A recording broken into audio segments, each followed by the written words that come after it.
The law of attraction, does that work for people? Well, could I attract a person into my life? Yes, absolutely, absolutely. Hello there and welcome. I'm Bob Proctor. I have done seminars all over the world for a long, long time. But a little over 10 years ago, when The Secret hit the street, almost every seminar I went into, a man or a woman would come up to me and they would try and pull me off to the side. It was like they wanted to talk to me, but they didn't want anybody to hear them. And they'd say, the law of attraction, does that work for people? And I knew exactly where they were going. They said, what do you mean? Well, could I attract a person into my life? I said, absolutely, absolutely.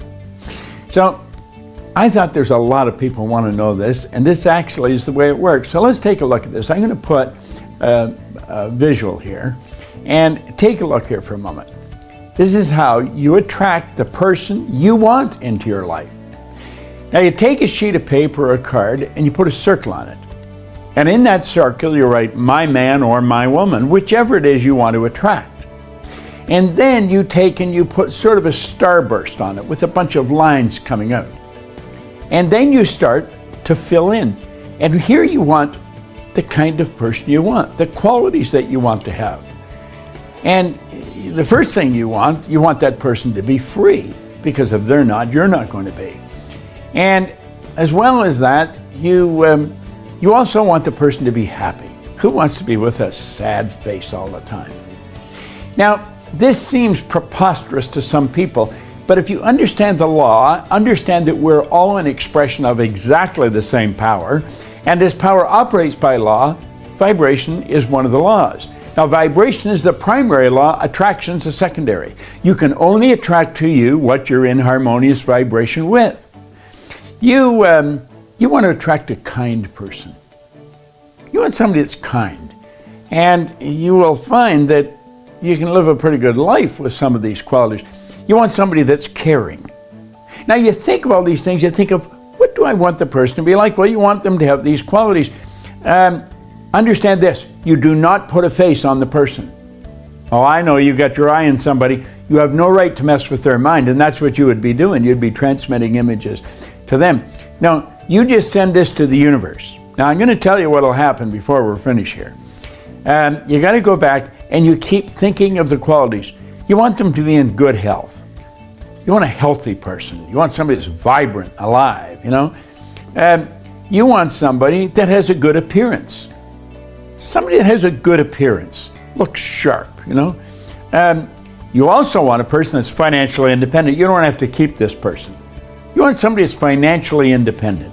And then, you know, there's no hang-ups about money. You want somebody that's into personal growth. If you're into personal growth, you certainly want them to be. Now, remember what I said, you do not put a face on this person, because then you're messing with their mind and you don't have a right to do that. You start to see yourself with this person. Now, if there's not enough there, you put some more lines out. You just set some more lines and you start to fill them in. And you think, just keep adding the qualities, everything you want this person to have. And then, mentally, you start to live with this person. Don't tell anybody you're doing it. You go for a walk with them. You talk to them. You have dinner with them. And you mentally carry on a conversation with this imaginary person. Now, what are you doing? When you're thinking of a person with all these qualities and you see that in your mind, you're putting yourself in that vibration. And you keep doing this, and you do it on a regular basis, and understand the universe is going to send to you exactly what you're in harmony with. If you're attracting what you don't want, you better take a look at you, because you're the only person you can change. You can never change another person. In fact, when you really start to understand how difficult it is to change yourself, you don't even want to try and change another person. Now, you do this, you make love to this person, you go for a walk, you have dinner with them. Everything that you would be doing, you do with this individual. And you're going to find that that person goes, boom, walk right into your life. Try it. You'll like it.